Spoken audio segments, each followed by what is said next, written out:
Some theorems that we know for this stuff. 3.6.2. We've got, for any subset S of an inner product space, well here, S perp is closed subspace.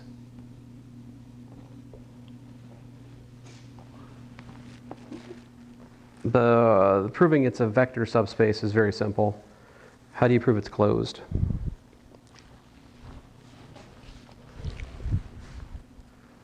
How would we prove that this is a closed subspace? What would we do?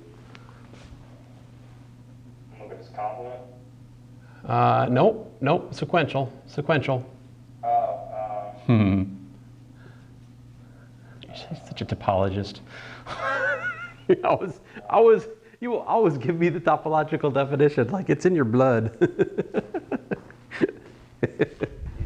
wrote the reference actually already. Yeah, that's true. It's all my fault. I don't think that's... It is true. I mean, the topological definitions are so much more, in some sense, simple once you know them, but So closed subspace means that we could take any convergent sequence, right?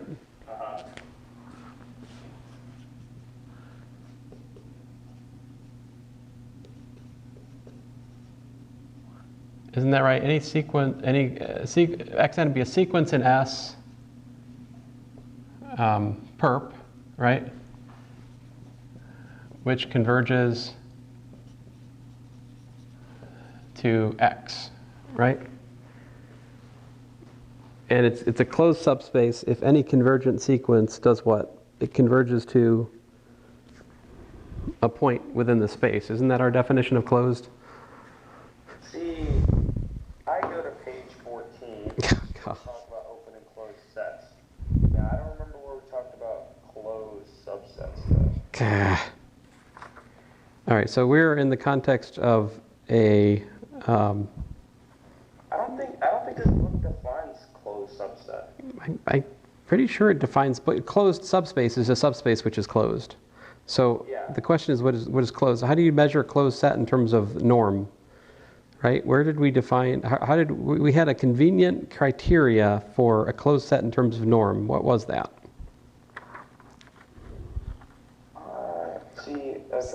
See, this is something you should definitely know for the test. For example. Now, I've forgotten where that happened in the book, but I know it's happened. So on page 14, he defines open and closed sets. Right, that's his nothing. Yeah. This is his topological definition, and that's fine. Did he give? No, that's closure. Where's closure discussed? Closure is discussed on page 16, but it's also kind of a topological definition. Oh, how about theorem 1.23? How about 23 on page 16? The closure of S is the set of limits of all convergent sequences of elements in S. There we go. That's what I'm looking for. Okay. That is the definition for closed in a typical metric, in a typical analysis course. That is used as the definition. So if we can show that this convergent sequence, if the limit point of the convergent sequence is actually inside the perp of S, then we got it. All right? So the definition of closed is the definition of closure on 16? Right. I mean, well, we also have, it's still also true that a set is closed if only if it's equal to its closure, right? Yeah. That is also true. So operationally, in terms of sequences, the sequential definition of closed is that every convergent sequence in the set converges to a point in the set. That's the sequential definition of closed. Hey, it's good we had this conversation. So you got this sequence which converges, right? And how do we check that how do you show that something's in the perp? How do you show that X is in the perp? Well, we would let Y be an element of S, right? And study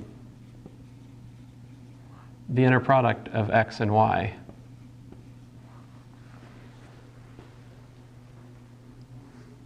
Does that make sense? You said you look at the inner product and see 0? Yeah, we want to show that that inner product is 0. Yeah. But we know that X isn't just any old thing, it's the limit of the sequence of Xn, right? So this is equal to like the limit as n goes to infinity of Xn, right? With Y, like that. And so if it makes sense to pull the limit out like that, right? Then we're good if that step is reasonable. Because then we know by construction that Xn is inner product with Y is 0, right? Because Xn is an element of the perp of S for each n. So this would then equal to 0. So thus, X is an element of S perp. And that implies that the closure of S perp is equal to S perp again, which is to say that S perp is closed.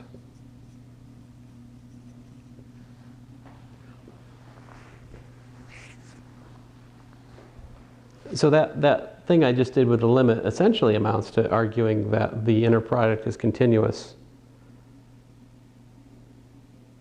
with respect to the first slot. What do you mean with respect to the first slot? Well, the inner product has 2 entries, right? The first entry and the second entry, so the first slot. And so I know that that's a linear mapping. You know, this is... Well, I mean, I thought just by definition of the mapping it would have to be continuous, you know? Because just a dot product is generalized. Well, yeah, but my point is it's linear, and we know that linear implies continuous. So, Okay. But I'm sure that he probably avoids doing this calculation by arguing in terms of like, you know, oh no, he did exactly what I did. Never mind. He said by the continuity of the inner product. So there you go. Apparently that's something we already proved, and I forgot about it. My bad. Okay, next up. Definition. Convex set. What's a convex set?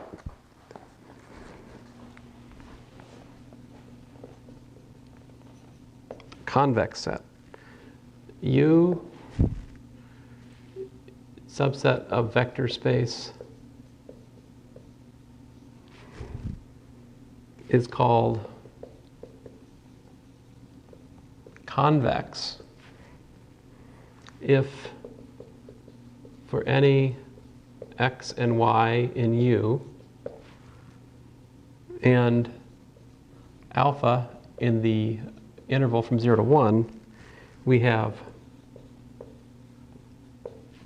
that alpha x plus 1 minus alpha y is an element of U. Huh, interesting. That's not what I remember for convex. Wait, is this a point? Is this how we parameterize a point? Yes. That is the line segment that goes, you're exactly right, Audric, that is the line segment that goes from x to y. So what this is saying, yeah, I mean, you look at it that like r of alpha, right? Yeah. Is alpha x plus 1 minus alpha y. That, now I am extending to 0, 1 inclusive. This would give us r of 0 is, you know, y. Wait a minute. Yeah, r of 0 would be y, and r of 1 would be x. Yeah. So, but but he's not doing that, right? I mean, his set U, here's x, right? Here's y.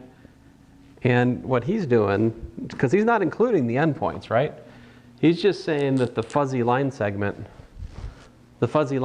connecting x and y is within the set. and that's what makes it convex. But I'm accustomed to including x and y in the line segment. Maybe it's logically equivalent. I don't know. You know, but. No, I remember this from that course we had a while ago. Uh-huh. Maybe when we use that type of thing it's when we had a question on it, I remember. Oh yes. So yeah, because all that all the simplex stuff is built from convex holes and so forth.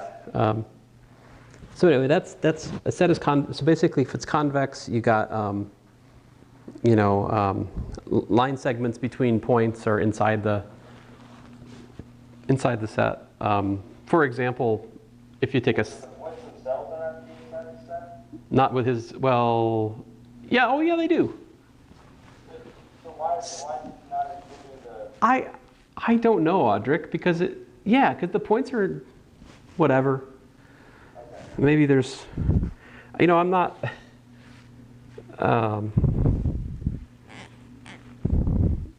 I'm not authority on these things by any stretch of the imagination. I don't usually cover convex linear combinations in my linear algebra course, so it's, I have seen these things in my graduate course, but it's been a little bit. All right, so let's see here. Next, he's like, the following theorem concerning minimization of norm is of fundamental importance to approximation theory. And so here's the theorem. This is the closest point property.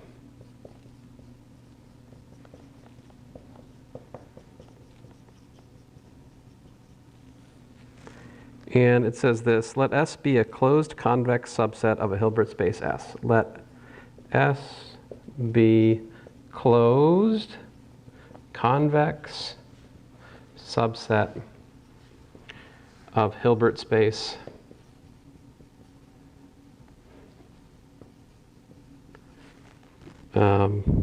H.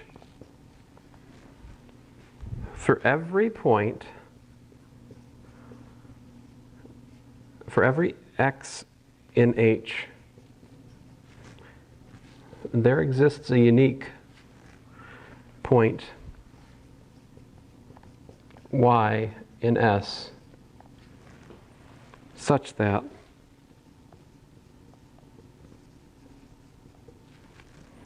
the norm of x minus y is equal to the infimum over z in S of the norm of x minus z.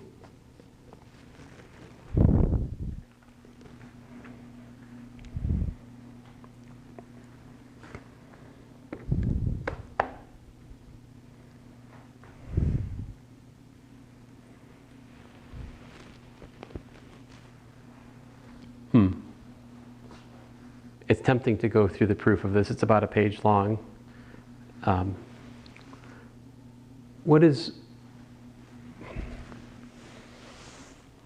to think of how to. So it's saying that, like, if this is the convex set, right? And I'm not sure that that set I have drawn on the board is actually a convex subset of the plane, is it? What do you think? Convex subset of the plane? Is it? I don't think it is it? What's up? Yeah, go ahead. Ask a question. So here, is it okay if I just use the notation One point to another. Unless you don't need a straight line. like this, or do you want me to write it out in norm kind of notation for definition? Like write B of x? Oh, the ball notation's fine. Yeah, okay, okay. Yeah, that's fine. And here, can I assume that I'm mapping into the, like, from R into R? Oh yeah, you can assume they're real step functions. Okay. That's fine. Great, thank you. I don't think the proof with complex wouldn't be really much different, Okay, so it's fine. The code is something that needs to be. Yeah, it can be. It's fine. Yeah, oh yeah, not one-dimensional. Yeah, okay. Yes. Yeah. I wrote it down as just mapping to R and stuff, so I can, generalize it if you want me to, but I just realized after I did, like, oh. No, I mean the one-dimensional, so Okay, cool. it's all good. Is it Cool. okay if I just, do I have a good time? I was going. Yeah, go on. I'm still going. We're going. Sorry to interrupt. No, you're fine. You're fine. I'm going to take over and I'll put it in. You'll have to go around. That's a faculty. Yeah. They half locked my office is non-commutative now. We can go out of the door, but unless you have my magic pass, you can't go back in it. So he's got to like circle all the way around to get back to where my office is, where he's taking the test. But yeah, I agree. Not convex because of this little deal right here, right? So it has to be only straight lines? Well, it's got to be. It's kind of look more like a lemon and less like a dented lemon, right? So. I mean, there's lots of different things that are convex, but like if I did like this, I think then we'd be convex, right? Something like this, for example, up to the limits of my artistry. So what this theorem is saying, and certainly, you know, we can think of the plane as a Hilbert space, right? So we can gain intuition even from this. So if I take any point y out here, right? Then there exists a unique, so this isn't U anymore, now it's S, right? Okay. Yeah. There's a unique point, Y. Oh, that's unfortunate. Let me get rid of that label. So there's like, and you kind of, I mean, you know where it is, right? It's like about right there, right? Yeah. Well, no, that's not, Z is a variable, right? So that's, I mean, if you wanted to be specific, couldn't you like define it as like perpendicular to the tangent, only hitting that point? right, yeah, I think in terms of the tangent structure, it's going to follow the normal. We should follow the normal line out from the surface, out from the boundary of the convex set to that point to find the closest point, right? So as the physics with Witten video I was watching the other day said, some student asked a question about, you know, something about length minimizing geodesics, and he just rattled off something like, you know, like the point that's, yeah, I mean, if you follow the orthogonal geodesic from the, what do you say, from the hyper, no, what was it, from the, I can't remember. Whatever, the Cauchy surface or whatever, it's a length minimizing, you know, curve. We all know that from high school. It just cracked me up. It's like, he claimed this property of length minimizing for orthogonal geodesics is from high school or something like, I don't know. It amused me. Yeah. I tell you, that physics with Witten is gold. That long pitch stuff. His voice is quite high in pitch. Yes, but I tell you, it's gold. Like, I need to mine those videos for memes. I feel like I should make a collection that I can use on my classes going forward because they're amazing. You also post them on your website, probably hit gold there. You know, that would be, if I was going to monetize my channel, that would be the way to do it. That and my math prank. Have I told you my math prank idea? You mentioned it, and I've told you every time to not quit your day job. Oh, but I have some ideas about it now, which would be, I teach a course intentionally wrong. So it looks like a college algebra course by authority, but it is wall to wall the mistakes that they make. But instead of saying that they're wrong, I encourage them in it. And I try to find ways to make it seem logical despite its insanity, you know? Things like, you know, 64 over 16, it's equal to 4 because you could cancel the 6. See? This is the sort of thing that would be in this channel. It'd just be wall to wall that all the time. No? Don't quit my day job. I mean, I should use my powers. I should use my powers for good, not for evil. I mean, the most popular thing right now is people using the division sign or the actual division sign instead of fractions and saying, oh, it's 1, oh, it's 9. No, you don't know PEMDAS. I'm just like, and it's like nobody like grade school. And like I'm talking about early grade school. yeah. Let's see here. So this. That gives you a good place to cut in your video. Yeah, probably. This here is still true for subspaces. Okay. A subspace is an example of a convex set. So this, among other things, reproduces the theorem which is at the base of like the least squares analysis. And for least squares analysis, though, in that context, there's actually a method to calculate the closest point in terms of basically doing what you're talking about, which is following the projection off the surface to find the closest point, you know. And I would wager that the proof that's on page 128 to 129 in some sense is that mathematics hidden, but it's also slick, and I'm not going to cover it. Now, theorem 3.65. Theorem 3.65. We've got S is a convex subset of real inner product space E.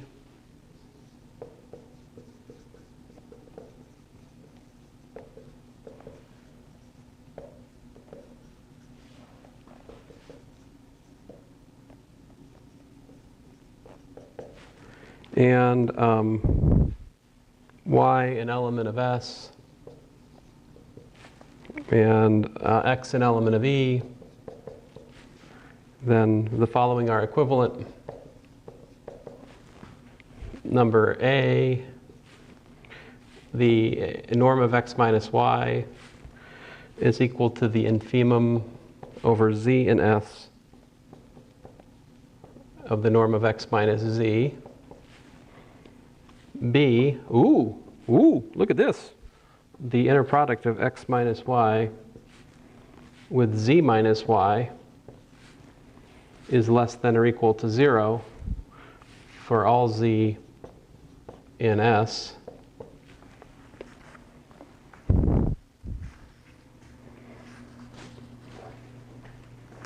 And is there a C? There's not. No, there's no C.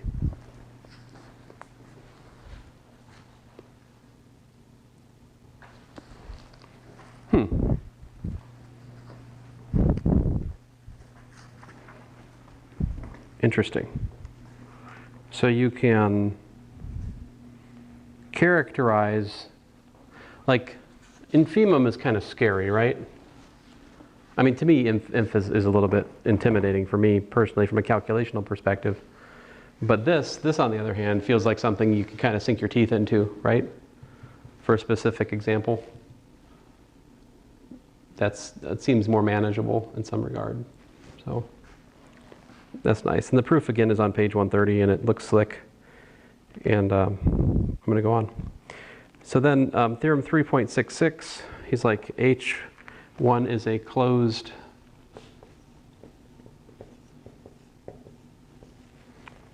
H1 is a closed subspace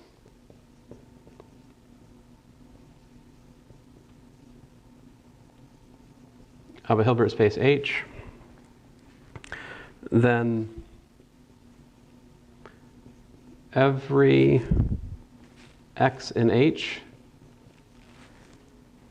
has has decomposition. Very nice, very nice decomposition into X is equal to Y plus Z. Now you guess it. Where what? I'll start us out. Y is an element of H1. And what?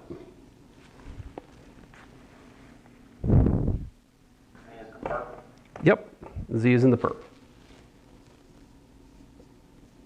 of H1. Yeah. Yeah, exactly. This is just like the perpendicular subspace stuff from finite dimensions.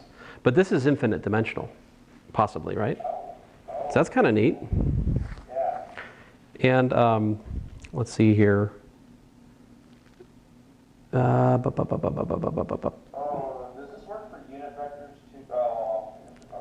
Dimensional. So let's see here. Then, so he says the above theorem can also be stated as follows. If H1 is a closed subspace of a Hilbert space, then H is the direct sum of H1 and H perp. So what this all means is that H is equal to the direct sum of H1 and its perp. In this case, these are both subspaces, so their intersection is 0, right? But they add their sums of things in both get you everything. That's a direct sum. So this is called an orthogonal decomposition of H. And for, you can take a basis for H1 and take a basis for H1 perp, take a union, you get a basis for H. Let's see here. And also you can talk about the orthogonal projection onto H1. So like the projection onto H1 of X, what would it be equal to? I'm using the same X.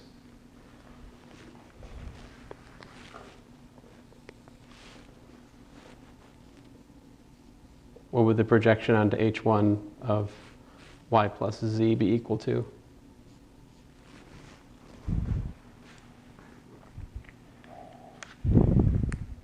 So would it just be that point again, like Y? Yeah, it would just be Y again, exactly. And he also mentions here that the perp of the perp is the space again, so that's cool. And that brings us to section 3.7. Let's see here, let's look at 3.7. This is the last section. Yep. So here we have linear functionals and the Rietz representation theorem. Let me see, I'm skipping past the examples here for a minute. Lemma. If f is a non-trivial bounded linear functional on a Hilbert space H, and, well, then the dimension of the null space of the perp, the dimension of the perp of the null space of f is equal to 1. Ooh, interesting. And then Rietz representation theorem, let f be a bounded linear functional on a Hilbert space H, all right, then there exists exactly one x naught in H such that f of x is equal to the inner product of x with x naught for all x in H. Moreover, we have that the norm of f is exactly equal to the norm of x naught. And then, let's see here, he says that the element x naught corresponding to the functional f is sometimes called the representer of f. And then he's like, theorem 3.78, let f be a bounded linear functional defined on a subspace E of a Hilbert space H. Then there exists a bounded linear functional G defined on H such that f of x is equal to g of x and the norm of f is equal to the norm of g.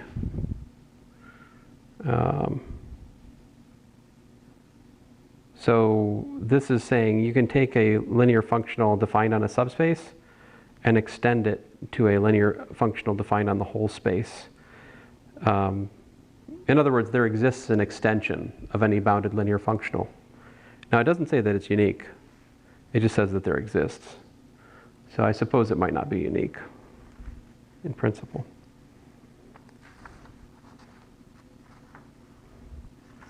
And yeah, that's chapter 3. Now, I'm inclined to just kind of go on from here. Like, you know me, Audric. I could spend the next month proving everything we just kind of glossed over, and it would be fun. And these things are interesting because I've proved a lot of them in finite dimensions in my linear algebra course. But in my linear algebra course, it took an hour to prove some of these things. So to really do it carefully for infinite dimensions, But anyway, I think it's beautiful, beautiful mathematics. But I think we'll go on to chapter 4 next time, and I'll have to take a look ahead a little bit and make sure that I'm not setting us up for the fail in terms of like, oh, all of a sudden it's all Rietz representation theorem all the time. Like if we're actually using that last section I just talked through a lot, then I'll cover it. But otherwise I'm going to try to just kind of go on if I can. Actually, what I'd like to do next time we meet after the break is I might do the differential equations thing afterwards. I'm debating whether or not I should do that first or second. Yeah, that's what I was wondering if you're going to I probably should show you guys my... I'm debating whether or not chapter 4 helps me. What I'm debating is whether or not the material in chapter 4 would be brought to life by my differential equations examples discussion, or if it doesn't really bear too much on it. I mean, The differential equations I'm showing you, they're essentially, it will be a particular example of the applications which are discussed in chapter 5. Yeah. And I want to do enough of it so that I can assign you guys some homework, because you got to solve some of them for yourself in order to like properly appreciate what's going on. I think once we go through those, you'll appreciate like how beautiful section, for example, 5.9 is in this textbook. 5.9 is on the Sturm-Liouville systems, and essentially what section 5.9 does is it solves the problem I'll show you in general. Oh. So I think rather than showing you the general solution in 5.9, it's probably wise, given that you haven't seen the thing it's generalizing before, to see the thing it's generalizing. And then section 5.10 is on inverse differential operator and Green's functions. So I'm more inclined to cover that because, well, anyway. And then there's the Fourier transform is section 5.11. I don't know. Either you need to go into chapter 4, right, or do chapter 5. Now, I'm just thinking, should I start the Lie algebras with you in the next week? You can. I mean, I was actually asking. Me and Dr. Johnson were working on one of the problems in space-time geometry the other day. Oh, cool. Yeah. Now, remind you. I mean, I'll hit the video here. Yeah, Me.